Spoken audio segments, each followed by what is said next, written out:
Welcome to This Week in the Business of Tech, the weekly show that's all the stories from the audio podcast here on YouTube. This week, let's talk tech unions, broadband, the pulse of the managed services provider, ConnectWise answers our question, macOS, more security research, and This Week in SolarWinds. Let's dive in.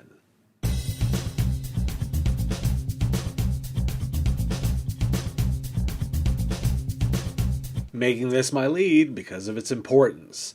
The Wall Street Journal is reporting on updates from investigators in regards to the SolarWinds breach. Turns out, 30% of those breached didn't run SolarWinds.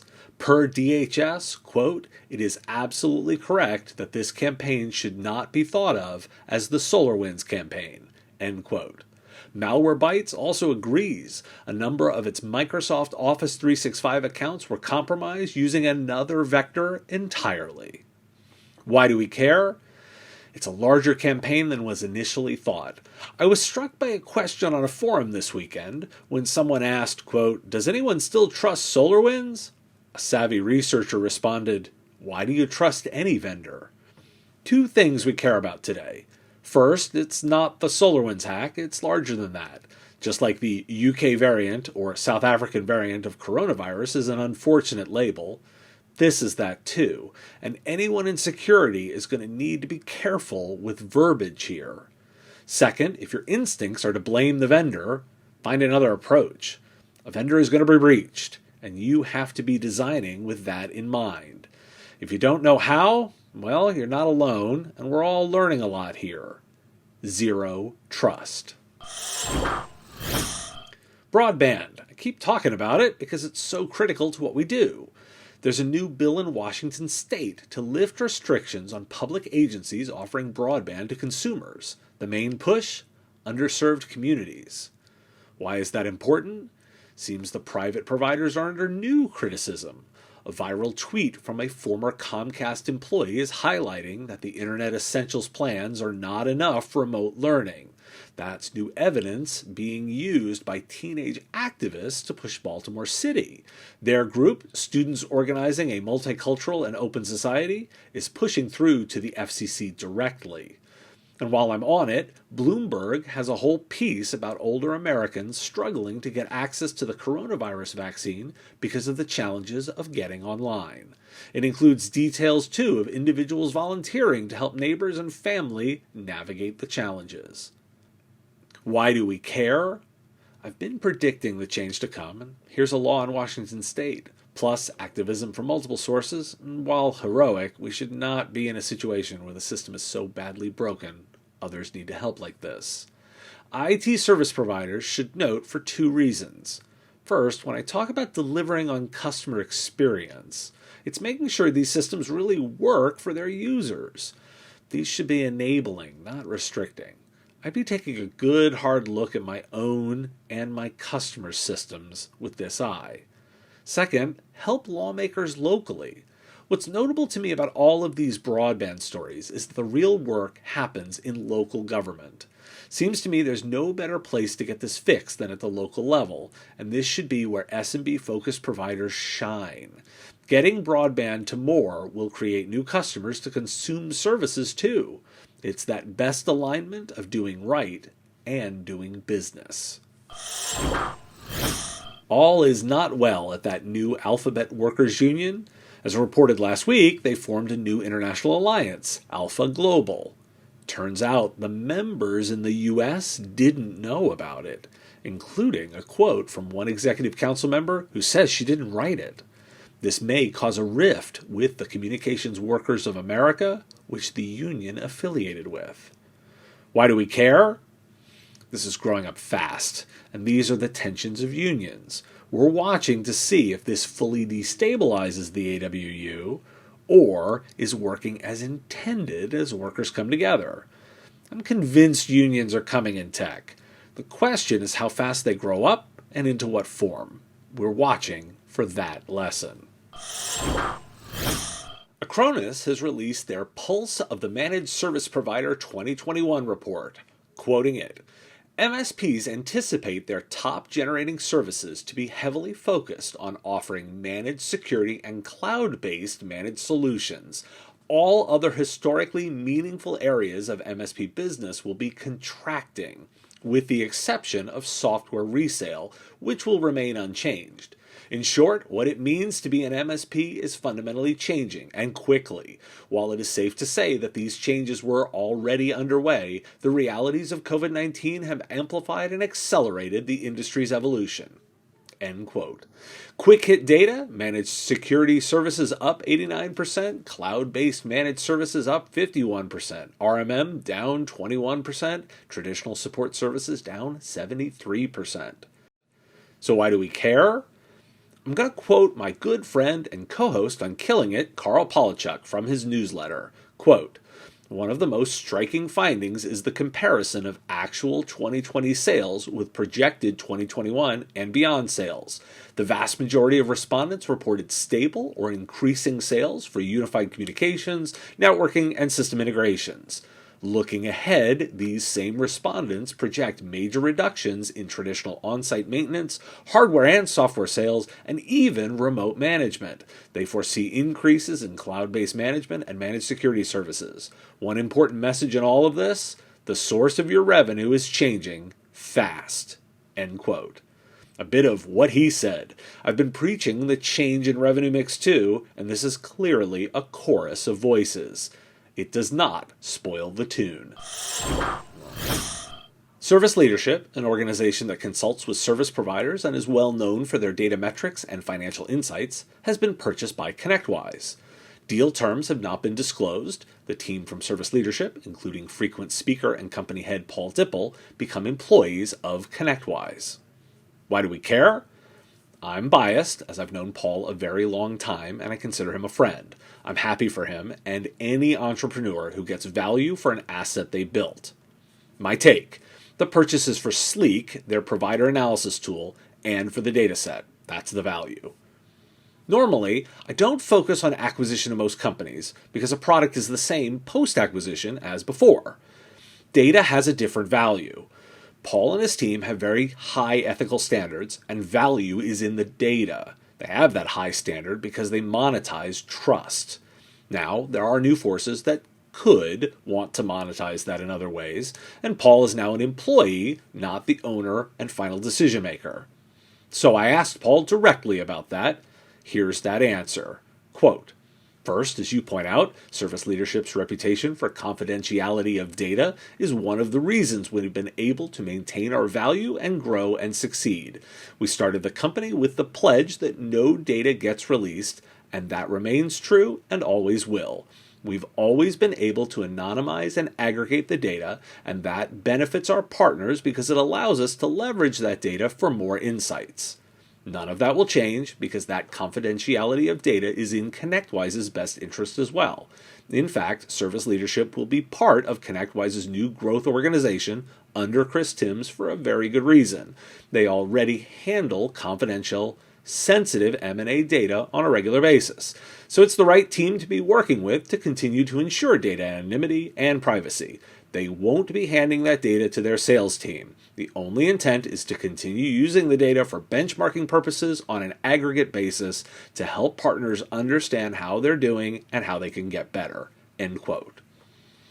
We care because of the transfer of trust. If you trusted Service Leadership based on their reputation, know that the responsibility is now transferred to ConnectWise. You will need to make that decision yourself, and that's why we care. You do have that promise as leverage, of course. Protocol got my attention with a story about the smarter office of the future. As businesses think about how their headquarters will reopen, the piece focuses on JLL. That's the real estate management company that operates offices around the globe. They think 50% of workers are back at the office in September. More importantly, JLL thinks technology is the key. Tech to reserve desks, communicate with tenants, measuring conference room usage, and looking into safety protocols are all being discussed. JLL even launched JLL Technologies. And, quote, traditional IT vendors, end quote, are also looking from Salesforce to Honeywell to SAP. Real estate lagged behind other industries, and so the digitization opportunity is massive. Why do we care?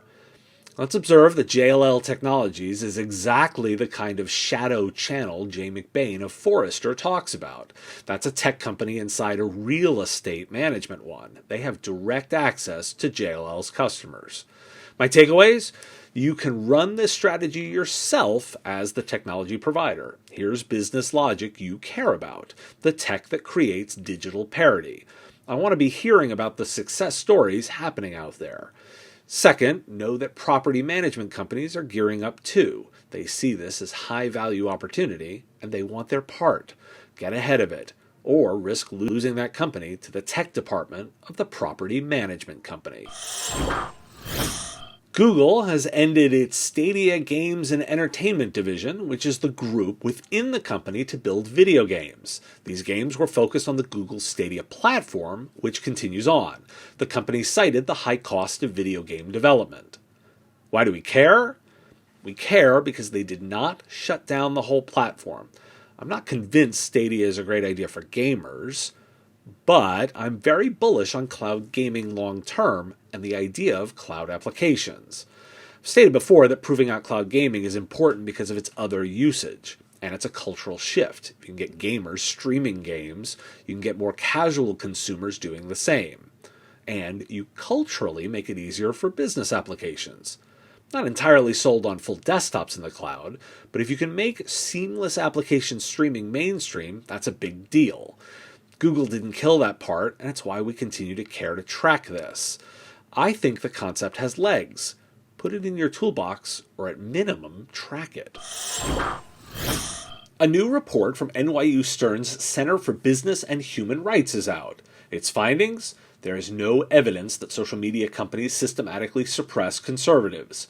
In fact, in an effort to appear unbiased, they bend over backwards to appease conservative critics. There are specific recommendations from the report. Greater transparency around moderation decisions, greater controls for users on their feeds, hiring more humans to moderate, and a recommendation to government to dial back some of the hostility towards tech companies. Oh, and a recommendation to amend, not repeal, Section 230. Why do we care? Because it's important to get our facts straight. I'm putting that aside for a moment and taking some business lessons here. Transparency, greater controls by users, humans to manage the customer experience. These all sound like things services organizations should be focused on, regardless. I'm not stretching to say that big tech companies would be doing better if they thought more about their users. When the product is free, you're the product. But you have to respect that audience in order to survive. I like focusing on fundamentals, and here's an easy one. You take care of people, and you're more successful. I feel obligated to talk about this change. Comcast is bumping up its Internet Essentials plan to 50 megs down, and uploads from 3 to 5 megs. The company is also delaying its moves around data caps, which it had planned to roll out in March. Now it's July.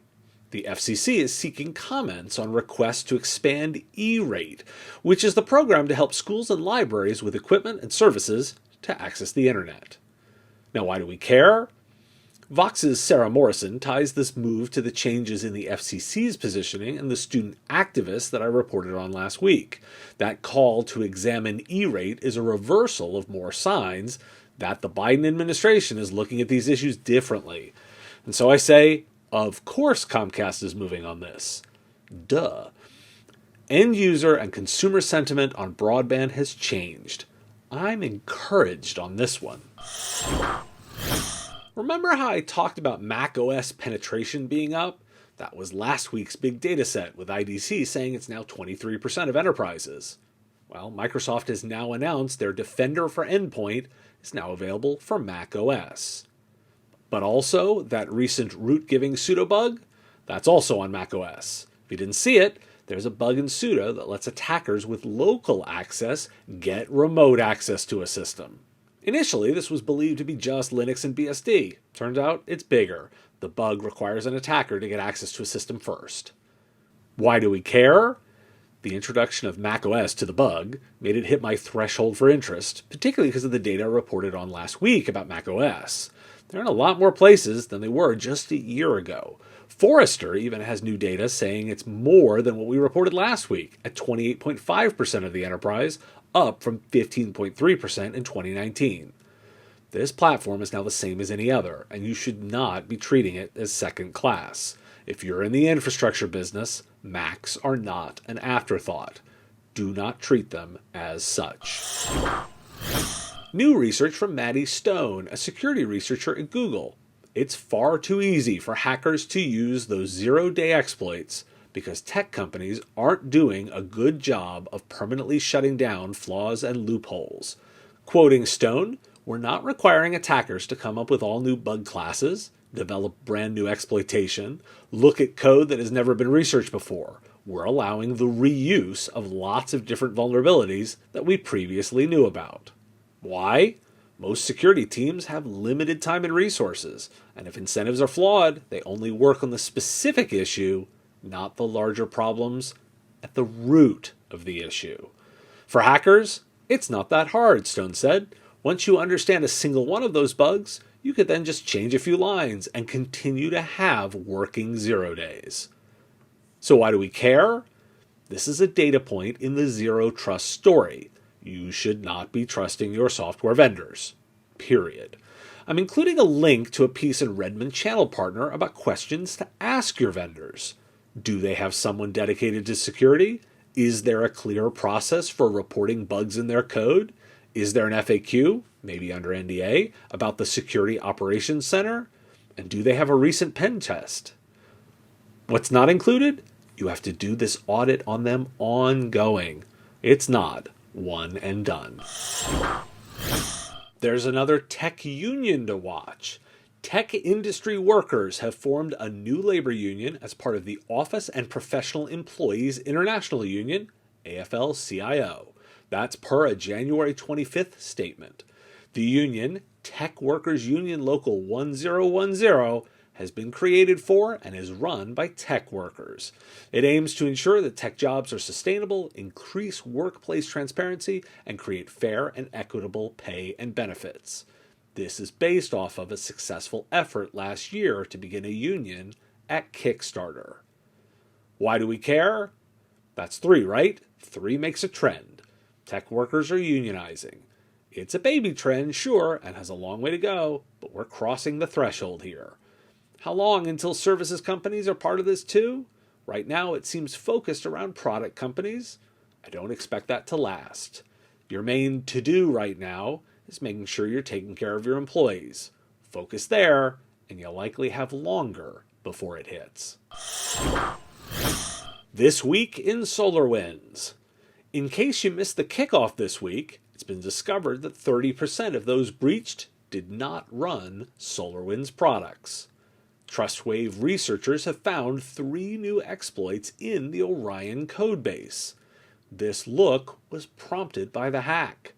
All have been patched. The company has also revealed that there is evidence that the hackers were in SolarWinds' Office 365 accounts for months, accessing at least one in December of 2019. They used that to get to other email accounts. One theory, and still theory, is that accounts were compromised even earlier and were the initial point of entry. Israeli cybersecurity firm Silverfort says attackers may have used SolarWinds' service accounts to do their lateral moves. Anonymous sources are saying another, different actor managed to exploit SolarWinds to get into the National Finance Center, the payroll group of the USDA, per Reuters. This actor is a suspected Chinese group, separate from the one the U.S. accused Russian government operatives of using. SolarWinds patched this vulnerability in November. To clarify on attribution, the U.S. government has stated that the attack is, quote, likely Russian in origin. This was echoed by Secretary of State Mike Pompeo in December and the Washington Post in their reporting in December. The CISA this week said there's no impact to any systems involved with the November election. Department of Homeland Security's Einstein system, designed as the intrusion detection system, is getting further scrutiny. It failed to detect the breach and appears not capable of having done so, and would be too costly to overhaul and too costly to throw out. Finally, I'm including a good long read in Fortune, a piece called After SolarWinds, the U.S. Can Trust No One, focused on zero trust in the supply chain. The Council of Foreign Affairs also weighed in. It wasn't tools, but good old-fashioned detective work that found the breaches. Now, why do we care? Now, we have multiple actors using multiple vectors. So far, we don't actually know how the hackers got into SolarWinds. There are theories, but we don't know how they were breached. We also know they weren't the only breach vector. I noted that service account vector today. How many tools in a provider's arsenal have absolute administrative access to everything? I bet it's a lot more than you would like it to be. That whole don't trust a vendor starts getting really scary when you realize how much access they have. Keep learning. This is a story with lessons each time. Forrester Research out with insights on contact center technologies and focused on 3 trends. New channels have been adopted, but not replaced old ones. Email and phone aren't dead, they are just augmented and complemented. Automation is best when used with humans. You can't rely on the system alone.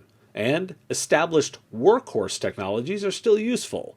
Workforce management, interactive voice response, case management, all still relevant.